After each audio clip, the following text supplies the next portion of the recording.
¿Y si la persona que pasaba la mopa por el suelo de una sala de juntas supiera más sobre el futuro de la empresa que el propio CEO que la dirige?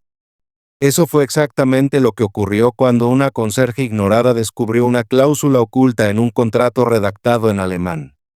Pero no solo puso en riesgo su empleo, encendió una revolución corporativa que nadie vio venir. Entonces, ¿cómo alguien armada solo con una fregona y un título olvidado logró destapar un escándalo empresarial de millones de dólares? Quédate con nosotros, porque la parte más impactante de esta historia aún está por revelarse. En Brictuel Electronics, nadie prestaba atención a quien limpiaba las salas de reuniones. Hasta que una de ellas encontró un documento capaz de desmoronar toda la empresa. Era una mañana de febrero helada y despiadada en Springfield, Ohio, cuando Clara Delgado avanzaba trabajosamente por las calles llenas de aguanieve, con las botas empapadas y su abrigo gastado apretado contra el viento cortante. El autobús se había averiado otra vez, y ahora no tenía más opción que caminar a contrarreloj. Un retraso más, y Linda, la secretaria gélida del director, presentaría una queja formal. Clara no podía permitirse perder ese trabajo, no con su madre apenas capaz de moverse y las facturas médicas acumulándose más rápido que la nieve en su vecindario. Finalmente llegó a las puertas desgastadas y descoloridas de Brictuel Electronics, una compañía que en su día fue símbolo del ingenio estadounidense y que ahora parecía una reliquia industrial tambaleante del pasado, sobreviviendo apenas. La pintura del letrero de bienvenida se estaba cayendo, y las ventanas del edificio parecían tan agotadas como los trabajadores detrás de ellas. Pero las chimeneas seguían expulsando humo, una señal de que el corazón de la fábrica aún latía. En la entrada, Francisco Coleman, el guardia de seguridad envejecido que alguna vez fue ingeniero principal de Brictuel, la saludó con un guiño cómplice. «Gran día hoy, Clara», dijo con media sonrisa. «Vienen los alemanes». «¿Inversionistas?», preguntó ella, sacudiéndose la nieve de las mangas del abrigo. Él asintió, con expresión seria. «Desde Düsseldorf. Dicen que si este trato se cae, cerramos en verano». A Clara se le hizo un nudo en la garganta. No sería solo perder el sueldo, sería el golpe final. En la estrecha sala de descanso del personal de limpieza, el olor punzante a lejía quemaba las fosas nasales. Marta Jiménez, la estricta pero cálida jefa del equipo de limpieza, gritaba órdenes con su acostumbrada mezcla de dureza y afecto. Hoy toca el piso ejecutivo. El director Cain quiere que todo brille, cada rincón, cada bisagra, cada maldita manija de puerta. Hay que deslumbrar a esos europeos perfumados con desinfectante de limón. Clara murmuró algo mientras se ataba el delantal y subía al piso superior. A medida que subía, una oleada de emociones se apoderó de ella. Ese lugar había representado sus sueños. 10 años atrás, estaba a punto de graduarse de la Universidad de Cincinnati, con una doble especialización en alemán y traducción legal. Sus profesores elogiaban su talento. «Clara Delgado», le dijo uno alguna vez, «tienes un don raro para los idiomas y la ley. Llegarás lejos». Pero luego todo se vino abajo. Su madre, Margarita, sufrió una caída devastadora, colapso de columna vertebral, artritis crónica. Las deudas médicas aplastaron su futuro. Clara abandonó la universidad. Tomó cualquier trabajo que pudo encontrar. Sus sueños quedaron atrás, empolvados en algún pasillo universitario. Ahora fregaba pisos mientras otros firmaban contratos multimillonarios a tan solo una puerta de distancia. Ese día, mientras limpiaba la reluciente mesa de la sala de juntas ejecutiva, un papel suelto llamó su atención. Estaba entre un desorden de archivos manchados con café. No fueron las manchas lo que la detuvo. Fue el encabezado, impreso en un alemán limpio y formal. Schuss KNB.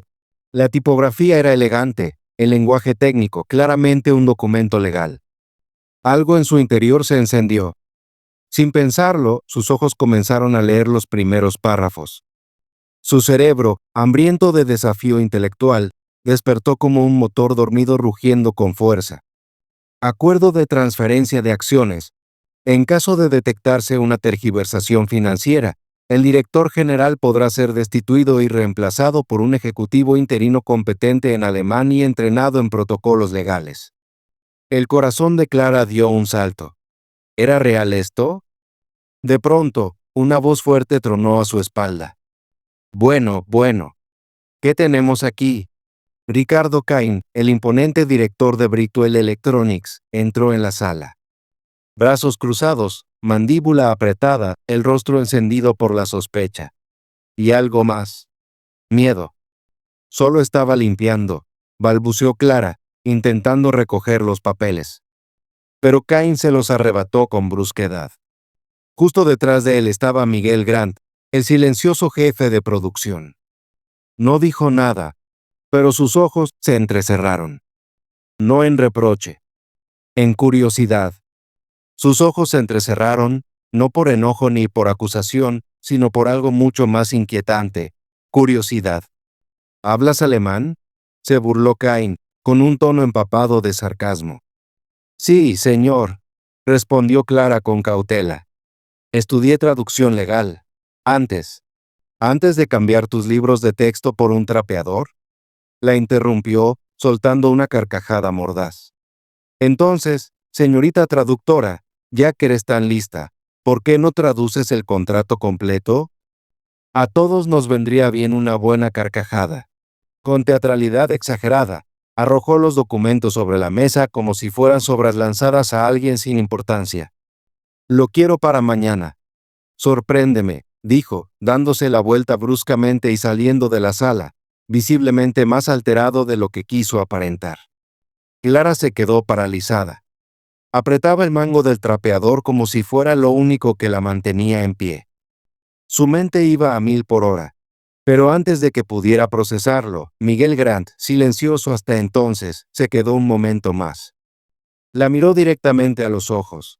Su voz, tranquila y baja, casi con ternura, rompió el silencio. Llévate los papeles. Los vas a necesitar. Esa noche, el armario de limpieza, normalmente un rincón olvidado entre fregonas y productos de limpieza, se convirtió en su sala de estrategia. Mucho después de que las luces del edificio se apagaran y el personal se hubiera marchado, Clara permaneció allí. Sentada bajo una bombilla parpadeante, con un cuaderno maltrecho, una pluma roja y una mente que comenzaba a recuperar su filo perdido. Las palabras empezaron a regresar.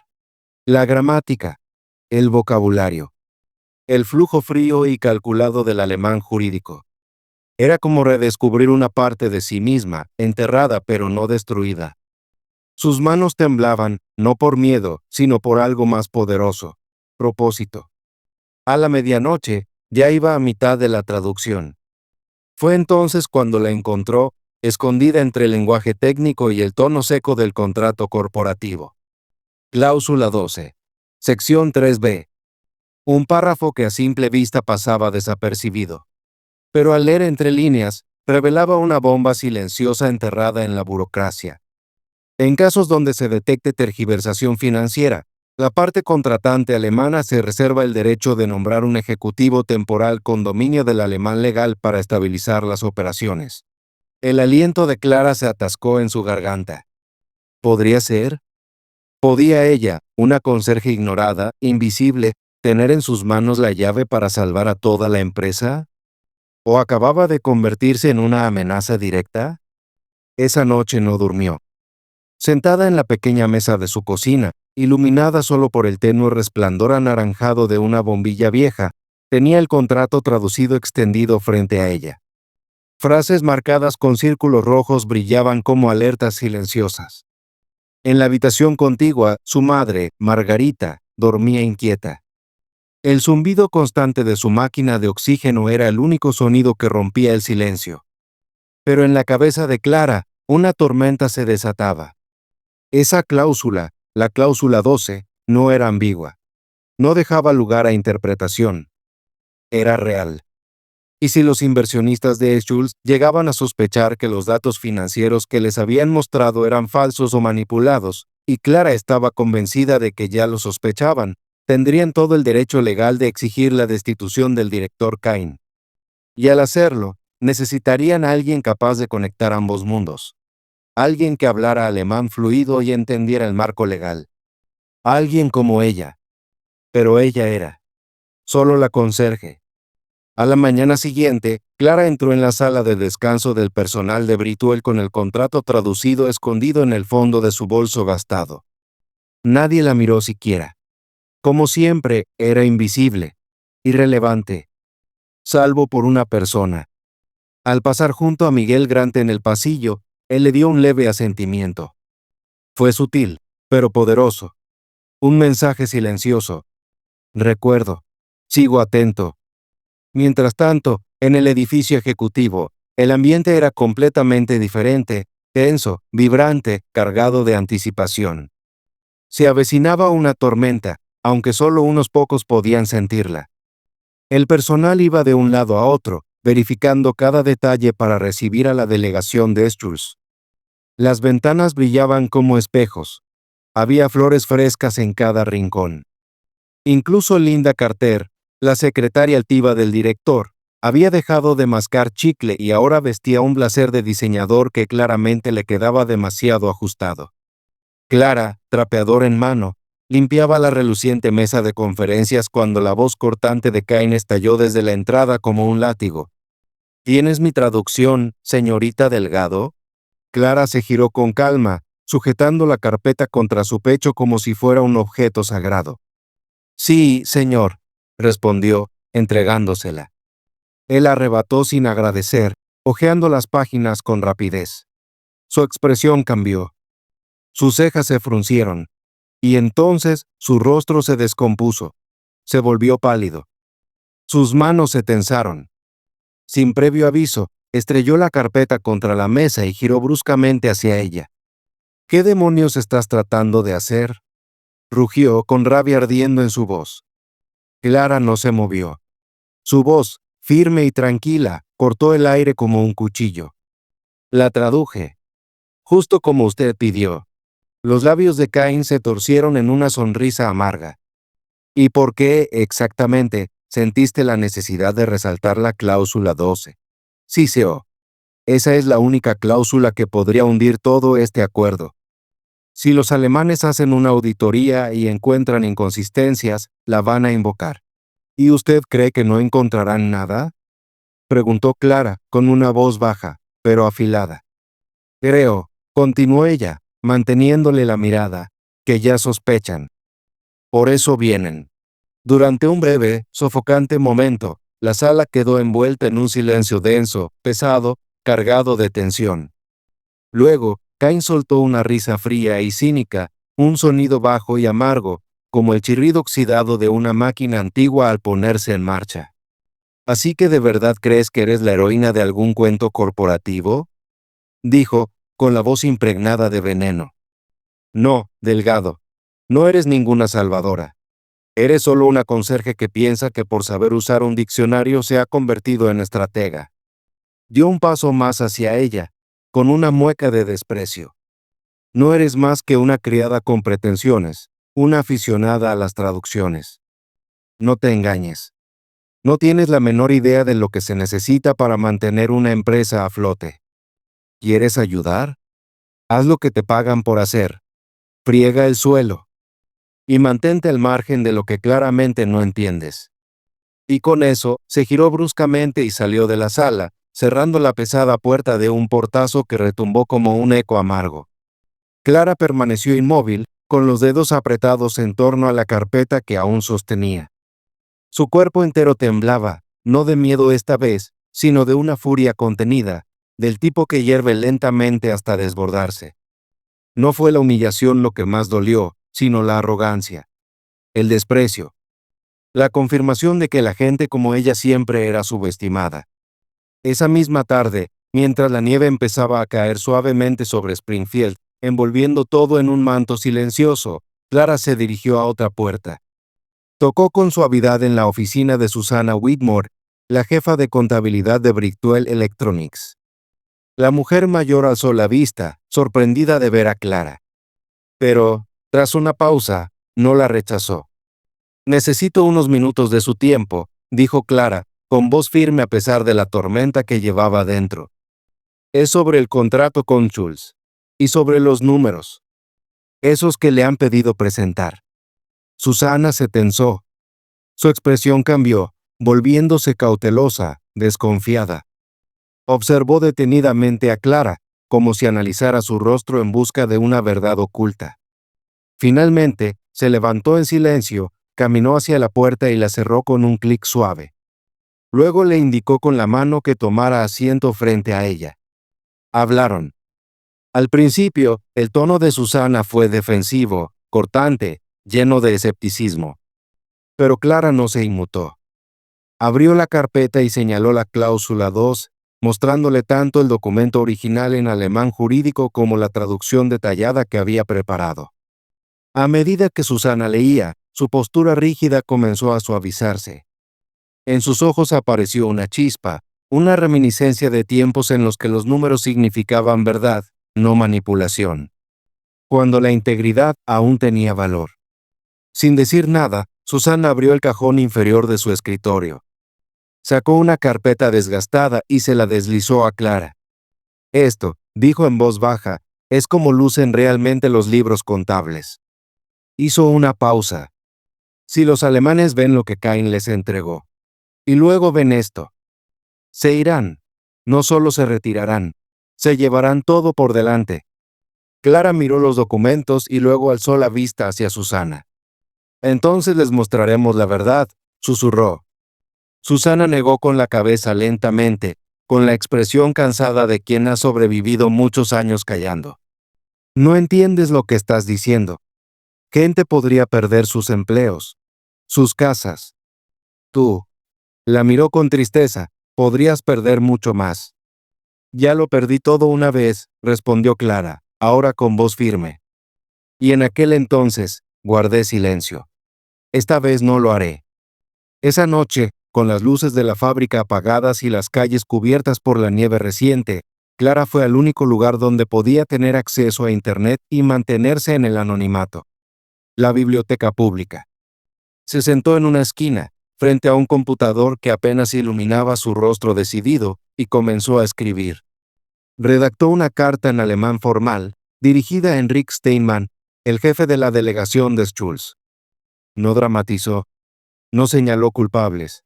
No adornó los hechos. Solo los expuso, uno por uno.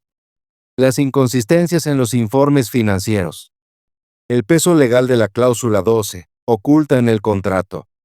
El riesgo, legal, ético y humano, si el acuerdo se firmaba sobre mentiras. Adjuntó la traducción completa. Incluyó fotos del contrato original en alemán. Y añadió escaneos de los verdaderos documentos contables que Susana le había entregado.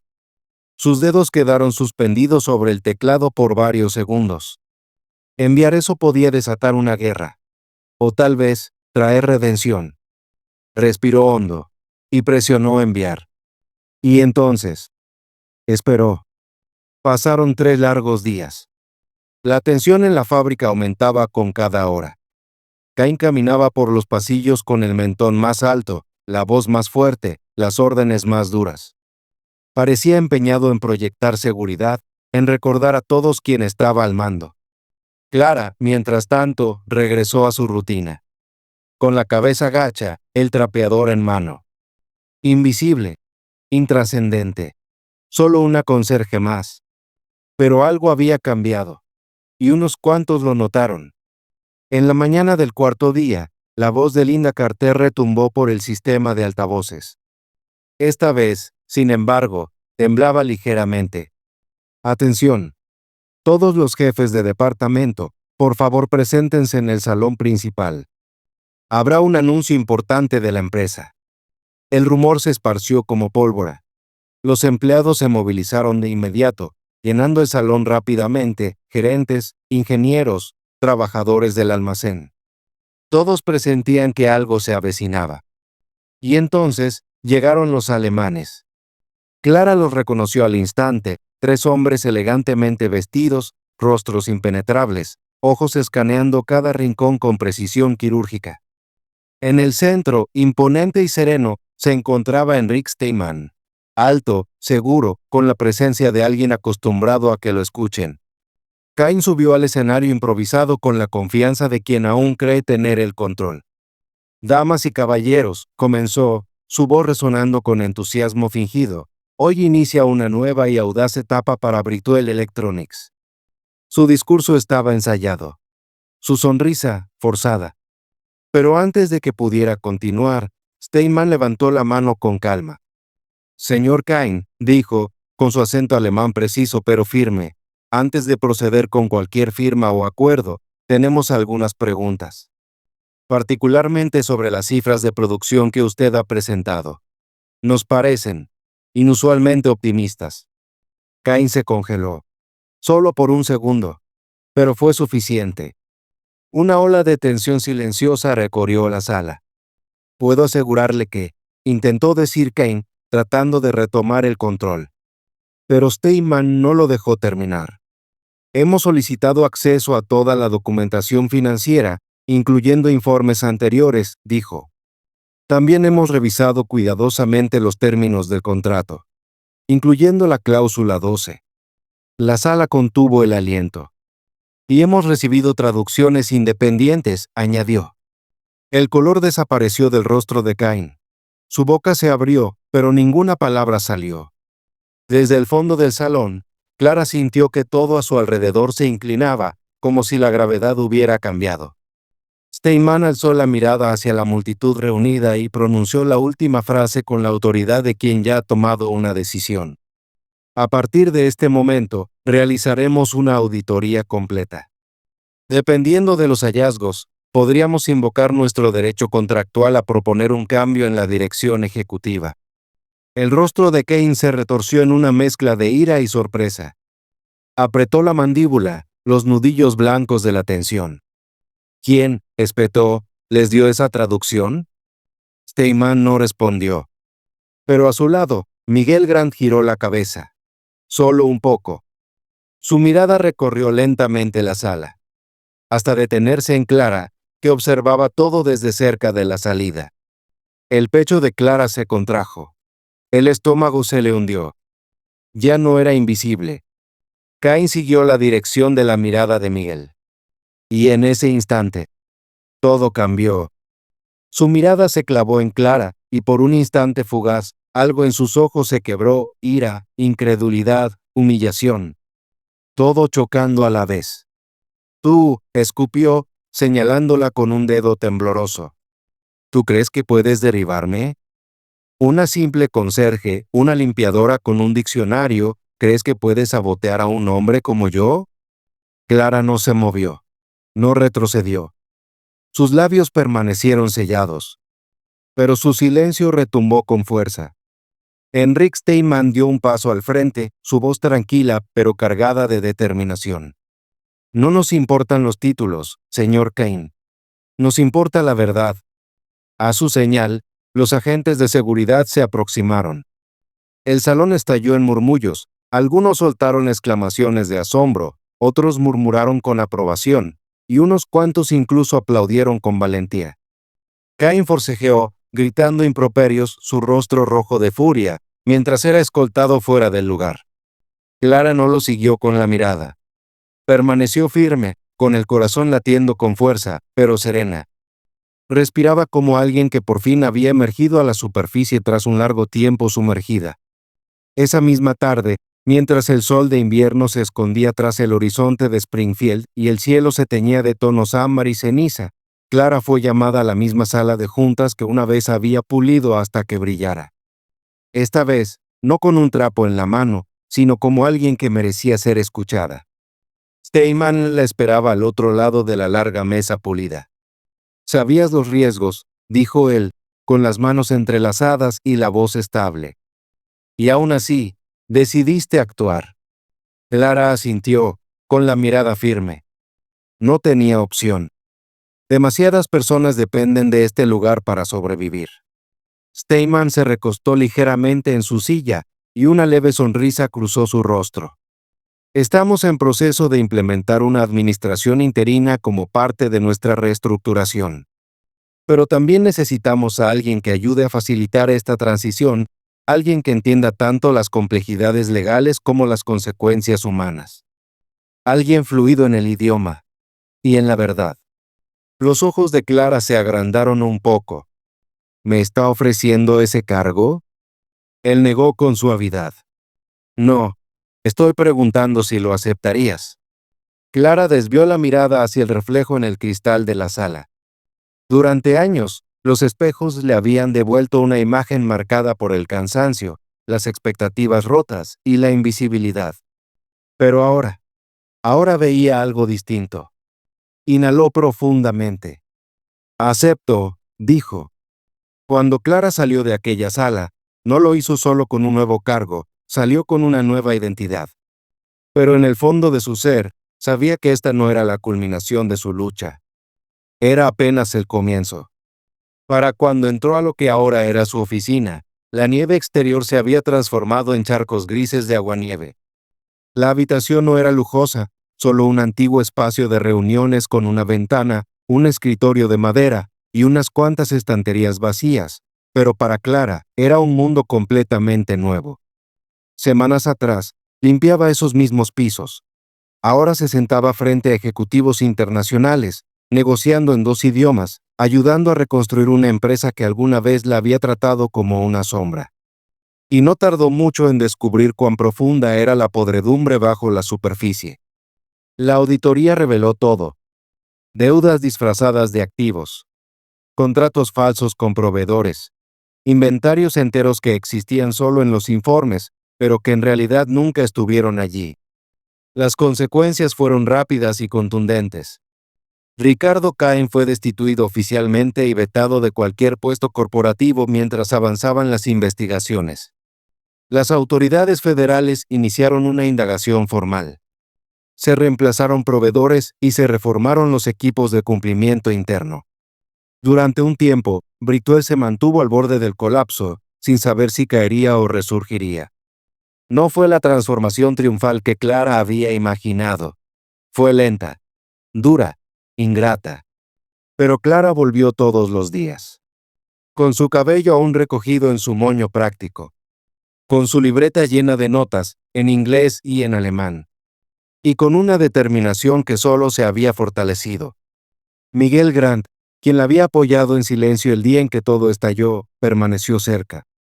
Se convirtió en su aliado en reuniones confidenciales, en su apoyo discreto pero inquebrantable. Una noche, después de una jornada agotadora de 12 horas revisando contratos de proveedores, Clara lo encontró esperándola junto al ascensor, con 2 cafés calientes en la mano. Pareces llevar días discutiendo con hojas de cálculo, dijo con una sonrisa cansada. Ella exhaló y rió, por primera vez en días. Fue una risa breve, pero auténtica. Más tarde, mientras caminaban por la fábrica renovada, ahora con máquinas zumbando suavemente y trabajadores recién capacitados, Miguel le hizo una pregunta. ¿Alguna vez te has arrepentido de haber enviado esa carta? Clara no respondió de inmediato. Se detuvo, observando a un grupo de jóvenes trabajadores en chalecos reflectantes descargando materiales en un almacén reabierto. Ni una sola vez, dijo. Este lugar finalmente está convirtiéndose en lo que siempre debió ser. Transparente, estable, humano. 3 meses después, Brituel Electronics firmó su primer contrato de exportación importante con una firma tecnológica alemana de renombre. El informe financiero trimestral fue modesto, claro, honesto. Y cuando se presentó ante la junta directiva, no fue recibido con escepticismo, sino con aplausos. Clara no solo cambió la historia de Brituel, la reescribió. Con cautela, con pasos medidos, pero con una esperanza que no se había sentido en años, la junta directiva comenzó a corregir lo que durante tanto tiempo se había ignorado. Devolvieron los bonos que antes se habían guardado para ellos mismos. Aumentaron los sueldos en todos los departamentos. Se restablecieron los programas de seguridad. Y quizás lo más simbólico de todo, la cafetería volvió a servir café de verdad. Pero algo aún más profundo comenzó a florecer lentamente entre los muros de Brituel Electronics. El orgullo. Susana Whitmore, la veterana contadora que alguna vez ocultó la verdad por miedo, por necesidad, ahora se preparaba para jubilarse. Pero no se fue en silencio ni con vergüenza. Se marchó con dignidad, respeto y la cabeza bien en alto. En su último día, se detuvo frente a la oficina de Clara, con una pequeña caja de pasteles en la mano y los ojos húmedos.